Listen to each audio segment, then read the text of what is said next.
Bienvenue à vous pour la deuxième manche de mon mini championnat. 5 courses, une condition météo normale, non normale, oui, ben, aléatoire je veux dire. Euh, quoi d'autre? Oui, premier Grand Prix ça a été Jerez où j'ai fini seulement sixième. Je vais tenter de me racheter, surtout que c'est encore Schumacher qui est en pole et qu'il a déjà gagné la première manche. Grand Prix de Monaco, je l'ai déjà gagné, mais c'était parce que toutes les voitures ont abandonné, parce que je suis très mauvais à Monaco. Euh, Dans les jeux depuis 2010, je suis mauvais à Monaco. Je sais pas pourquoi. Et bref, premier, deuxième, les Ferrari. Les Ferrari qui ont terminé en réalité deuxième en saison 88, signant un doublé mémorable pour la mort de Enzo Ferrari. Seule victoire qui n'a pas été remportée par McLaren, qui était pilotée par Senna Prost. Et dans quelques secondes, le départ juste derrière Hakkinen. Il fait un bon départ aussi, mais aucun changement de position au premier plan. Je vais tenter de dépasser Hakkinen par l'extérieur. Ouh là là, j'ai réussi à dépasser Gerhard Berger. Vous avez vu la main qui est sortie du cockpit. Alors ça, je trouve ça plutôt sympa qu'ils aient fait ça dans le jeu, même si c'est pas très utile. C'est surprenant. On n'a pas l'habitude du coup de voir une main sortir. Attention, accident entre les pilotes et je vais utiliser le replay parce que s'ils sont là, c'est pour être utilisé, même si certains diront que c'est pas très honnête de ma part. Et je suis d'accord avec eux, mais bon. Donc voilà, replay en plein virage, à ne jamais faire. Et ça non plus à ne jamais faire. Surtout que toutes les autres voitures sont passées du coup. Je vais pas utiliser le replay pour une petite chose comme ça. Hop, je dé... j'ai envoyé Berger contre le mur. Je vais dépasser Jones peut-être ici. Non, ce sera au prochain virage peut-être. Jones qui est quatrième. Donc les Williams là qui sont vraiment aléatoires, contrairement aux autres voitures qui sont à peu près régulières. Même si ma Williams et les Ferrari sont celles qui sont le plus souvent en train de jouer la victoire et le podium. Attention, peut-être le dépassement sur Jones, non.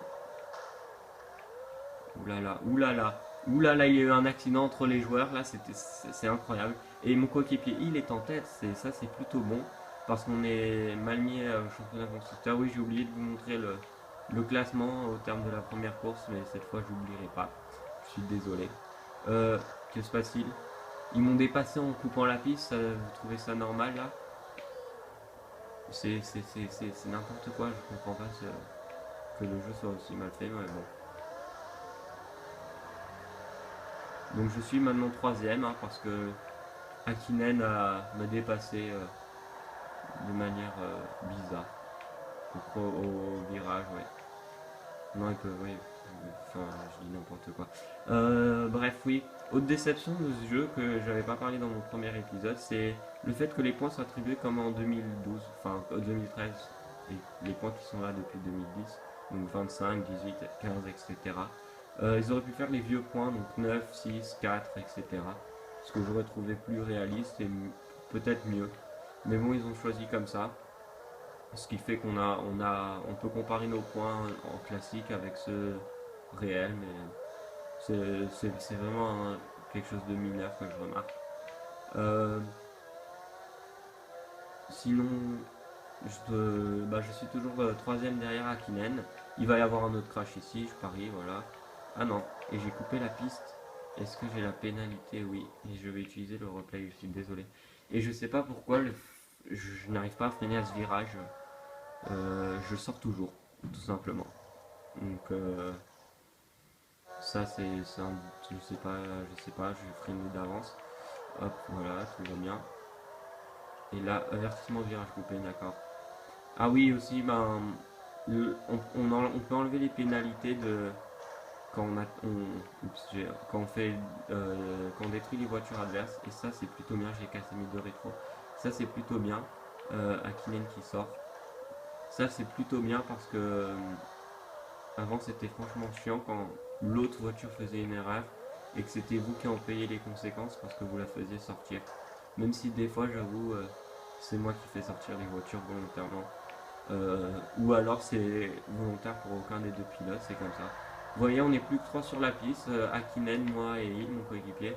Alors en général, c'est toujours comme ça. Et je gagne les Grands Prix de Monaco en fait par élimination. Je suis en général au milieu de peloton vers la 5e ou 6e place. Et puis à force de s'écraser, les voitures perdent et c'est finalement moi qui gagne les Grands Prix de Monaco. Euh, Ce que je trouve ça, oui, assez mal fait dans ce jeu, c'est cet aspect-là de la course. Qu'en fait, les voitures sortent souvent au virage, toujours au même, et que du coup, ça vous permet de gagner, mais le mode facile, le but c'est de pouvoir les rattraper facilement, mais pas non plus en laissant sortir les autres voitures. Oui, je suis nul, je joue en mode facile, mais faut bien s'habituer, hein, dans les autres jeux de Formule 1 comme le 2012. Je joue avec la plus grande difficulté. Je suis tout seul, je suis en tête. Les deux autres voitures ont eu un accident visiblement.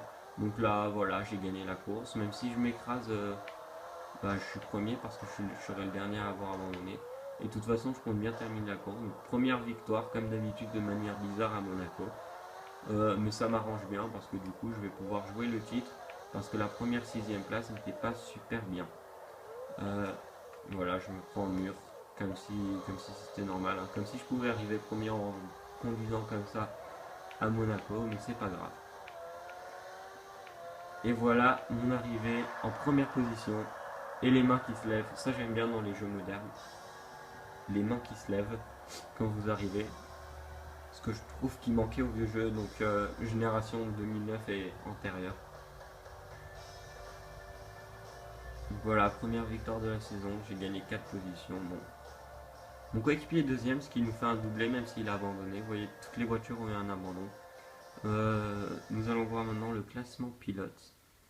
Et je suis en tête de 3 points sur Hakkinen. Il y a Fittipaldi, Hill, Schumacher qui sont tous là. Et seuls Jones et Nakajima ne peuvent pas être champions, enfin théoriquement. Euh, mais bon, au classement tout est encore possible, ils peuvent gagner les 2 prochaines courses. Championnat constructeur, on gagne, on était derrière Ferrari. On était même derrière tout le monde, on était quatrième, je me souviens. D'un point sur Lotus, sur les deux Lotus. Et finalement, on se retrouve premier, ce qui est pas mal. Merci à tous et à la prochaine.